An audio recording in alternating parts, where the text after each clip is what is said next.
আমাদের জীবনটা হলো জমির মতো। জমিতে যদি আমরা ভালো ভালো গাছ লাগাই, যে গাছ থেকে ভালো ফসল পাওয়া যাবে, ভালো রসালো ফল পাওয়া যাবে, আম গাছ, ধান গাছ, গম গাছ, এসব যদি লাগাই, তাহলে আমরা লাভবান হব। আমাদের জমিতে চাষ করা সার্থক হবে। ঠিক একইভাবে আমাদের জীবনটাও এই জমির মতো।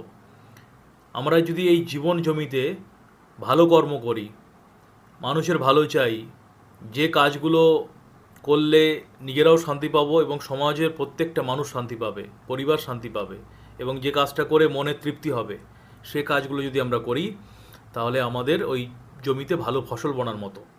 ভালো ভালো কর্ম করলে ভালো ফল পাওয়া যায়, জীবনে সুখী হওয়া যায়। আর যদি আমরা জমিতে খারাপ গাছ লাগাই, আগাছা লাগাই, বাবলা গাছ লাগাই, ক্যাকটাস গাছ লাগাই, তাহলে কি হবে? জমি বেকার হবে, জমিতে চাষ করাটা বৃথা হবে, আমাদের জীবনটাও বৃথা হয়ে যাবে।